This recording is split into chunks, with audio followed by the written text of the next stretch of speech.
कि मेरे अंदर सुधार नहीं हुआ है। मुझे कितने वर्ष गुरु की शरण में गए, प्रवचन सुनते हो, लेकिन मेरे जीवन में उतना बदलाव नहीं आ रहा है जितना गुरु की मुझसे अपेक्षा थी। एक दिन उसने सोचा कि शायद गुरु ही इस तरह की और वह गुरु से मिलने चला। गुरु ने उसे अपने पास बिठाया और उसकी समस्या पूछी। उस व्यक्ति ने कहा, जीवन तो बहुत तेजी से बीता जा रहा है। मुझे दीक्षा लिए 20 वर्ष से ज्यादा हो चुके हैं और इन 20 वर्षों में मैंने अपनी तरफ से अथक प्रयास किया, लेकिन इन प्रयासों से मैं संतुष्ट कभी नहीं हुआ। मेरे जीवन का एक बहुत बड़ा हिस्सा बीत चुका, जीवन का एक भाग बीत चुका है और अब दूसरा चल रहा है। मेरी उम्र लगभग 50 की हो जाती है। मेरे बाल भी सफेद पड़े। पिछले 20 वर्षों में मैंने अथक प्रयास किया, लेकिन मैं अपने आप को कहीं भी नहीं पाता। क्या मेरा जीवन यूं ही खाली खाली कोरा कोरा ही बीत जाएगा? गुरु ने उससे कहा, तुम्हें सच्चाई समझने में अभी 2 वर्ष और लगेंगे। गुरु ने उसे बीजों से भरी एक पोटली देते हुए, तुम यह बीज ले जाओ और इन्हें अपने खेतों में तब बोने के लिए डालो जब 3 दिनों तक अच्छी बारिश हो। वह व्यक्ति उन बीजों को लेकर वापस अपने घर आ गया और बारिश का इंतजार करने 3 हफ्तों में बदल गए और हफ्ते महीनों में, लेकिन बारिश नहीं हुई। फिर कभी एक दिन बारिश होती, कभी 1.5 दिन, कभी 2 दिन, लेकिन 3 दिन तक लगातार बारिश कई दिनों तक नहीं हुई। वह प्रसन्न होता जैसे ही बारिश हुई, लेकिन फिर दुखी हो जाता जब बारिश कुछ ही देर में बंद हो जाती। कई महीने फिर ऐसे बीते। अब वह दुखी रहने लगा कि शायद 3 दिन तक कभी बारिश होगी ही नहीं। वह यही सोचता है। तभी एक दिन अचानक भयानक काले बादल और रात दिन लगातार 3 दिन तक बरसते रहे। उस व्यक्ति के अंदर अत्यंत प्रसन्नता का भाव जागा। उसने गुरु के दिए हुए बीज पोटली से निकाले और खेतों में बो दिए। अगले 2 महीनों में वो बीज अंकुरित हुए, बढ़े और पेड़ बन गए। लेकिन उसे कुछ भी नहीं पता कि यह किसके पेड़ है, क्योंकि उसने गुरु से बीजों के बारे में कुछ नहीं पूछा। तीसरे महीने से उन पेड़ों में फूल आने शुरू हुए और देखते ही देखते चारों ओर फूल ही फूल, तितलियां, मधुमक्खियां, भौरे और ना जाने कहां से लोग उन फूलों को देखने और उनकी सुगंध का आनंद लेने आने लगे। इतने सारे लोगों से वह अपनी पूरी जिंदगी में नहीं मिला और ना ही उसने एक साथ इतने सारे लोग पहले कभी देखे थे। वह बड़े आश्चर्य में कि इतने सारे लोग आ कहां से रहे हैं बिना बताए, मुझे जानते भी नहीं, पहचानते भी नहीं, मेरा इनसे कोई संबंध नहीं, ये लोग आ कहां से गए? वो बड़े आश्चर्य में। लोगों ने उसकी बहुत तारीफ की, उसके फूलों की तारीफ की, कुछ ने उसे इनाम से दिया और सभी ने उसके फूल खरीदे। उसके फूलों की खुशबू और उनकी प्रसिद्धि दूर दूर तक फैलने लगी। सारे शहर, गांव, देश और देश में फैलने लगे। ऐसे उगते हुए ऐसी खुशबू और इतने बड़े क्षेत्रफल में लगे फूलों की कभी किसी ने कल्पना भी नहीं की। कभी किसी ने सोचा भी ना था कि इतने खुशबूदार फूल भी हो सकते हैं। उनकी खुशबू कई किलोमीटर दूर तक फैल गई। तभी तो दूर से अगर कोई राहगीर भी गुजरा तो वह पलट कर एक बार जरूर देखने आता कि यह खुशबू आ कहां से रही है। वह व्यक्ति बहुत प्रसन्न था।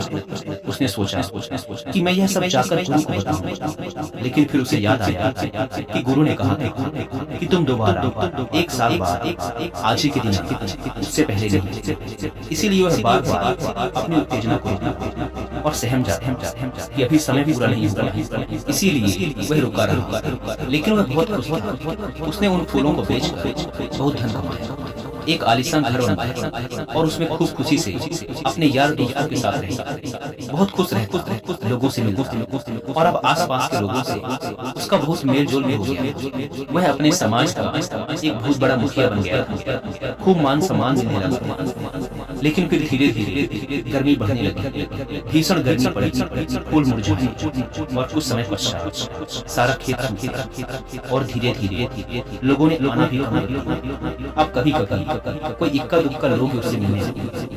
फिर समय आया गुरु से मिलने का। वह गुरु के पास गया, उन्हें नमन किया। तभी गुरु ने कहा, मुझे कुछ भी बताने की जरूरत नहीं, मैं सब जानता हूँ। गुरु ने उसे बीज की एक पोटली देते हुए कहा, अब जाओ और इन बीजों को तभी बोना जब फिर से 3 दिन तक लगातार बारिश। वह व्यक्ति उन बीजों को लेकर वापस आ गया और थोड़ा दुखी भी हुआ कि वह गुरु को कितना कुछ बताना चाहता था, लेकिन गुरु ने पहले ही कह दिया कि वो सब जानते हैं। उन्हें कुछ बताने की जरूरत नहीं। वह इस बात से बहुत निराश था कि वह अपने मन की बात बोल नहीं पाया, लेकिन वह इस बात से अनजान था कि गुरु दूरदृष्टि रखते हैं, वो सब देखते हैं। वह घर आया और फिर से बारिश का इंतजार करने लगा, और वह बहुत खुश भी था कि मुझे फिर से बीज मिल गए।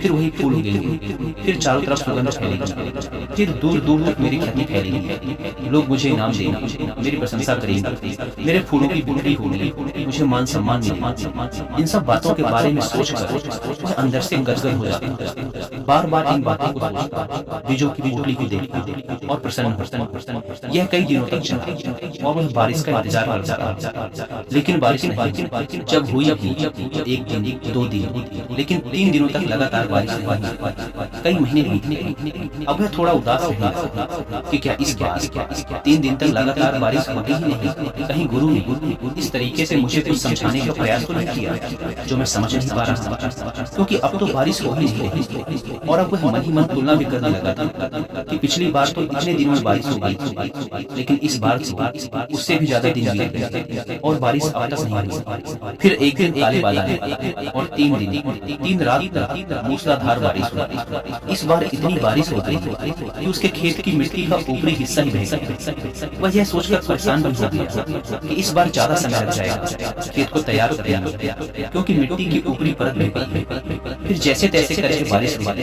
उसने बड़ी मेहनत से खेत तैयार किया और वो बीज खेत में बो दिए। लेकिन इस बार भी उसने गुरु से नहीं पूछा था कि यह किसके बीज है। उसने खुद ही कल्पना कर ली कि यह उन्हीं फूलों के बीज हैं। धीरे धीरे वो बीज अंकुरित हुए, बड़े हुए और उनमें फूल आने लगे। लेकिन वह यह देखकर हैरान कि इस बार फूल इतने छोटे क्यों हैं। लेकिन वह फिर भी इंतजार करता है। उसने सोचा शायद इस बार इन पेड़ों में फल आने वाले हैं। लेकिन कुछ दिनों बाद उसने देखा कि सारे पेड़ों में धीरे धीरे हरी मिर्च लगने लगी और वह मिर्च की फसल बड़ी तेजी से फलने फूलने लगी। धीरे धीरे वह मिर्च लाल होने लगी, लाल सुगंध। कुछ दिनों तक खेत में तोते आए। तोतों ने कुछ मिर्च खाई, लेकिन इस बार कोई तितली नहीं, कोई भौरा नहीं, कोई मधुमक्खी नहीं आई। और इस बार ना तो आसपास से कोई लोग आए, ना कोई सुगंध उठी, ना कोई सुंदर नजारे बने, और ना ही दूर दूर से राहगीर आए उसके खेतों को देखते। इस बार ऐसा कुछ भी नहीं हुआ। वह बहुत आश्चर्य में कि आखिर इसके पीछे क्या रहस्य है। वह थोड़ा चिंतित भी होने लगा, लेकिन थोड़ी उत्सुकता भी कि देखते हैं आगे क्या होता है। फिर जैसे जैसे गर्मी बढ़ने लगी, वो मिर्च लाल और धीरे धीरे वो मिर्च पककर खेत में ही गिरने लगी और सूखने लगी। सारा खेत भी सूख चुका। धीरे धीरे वो मिर्च फूलने लगी और सारे खेत में, क्या तुम हो? क्या तुम्हें पता है कि तुम आए हो? क्या तुम्हें पता है कि तुम पैदा हुए? नहीं, मुझे कुछ याद नहीं। तो फिर तुम हो ही नहीं, तुम बस मान के बैठे हो। जो कुछ तुम्हें दिख रहा है वह मैं है, और इस मैं की वजह से तुमने संसार बनाया है। और अभी भी तुम कह रहे हो कि मैं 20 साल से कर रहा हूँ। यह तुम्हारा मैं ही तो कह रहा है। तो फिर यह मैं जाएगा, यह तो यही रह जाएगा। तुम्हारी कोई बीज नहीं, तुम्हारे कोई फूल नहीं, और ना ही तुम्हारा कोई प्रयास है बारिश कराने का, ना ही तुमने उन पौधों को हवा दी। क्या तुम्हारा कोई प्रयास है उन फूलों की खुशबू लाने में?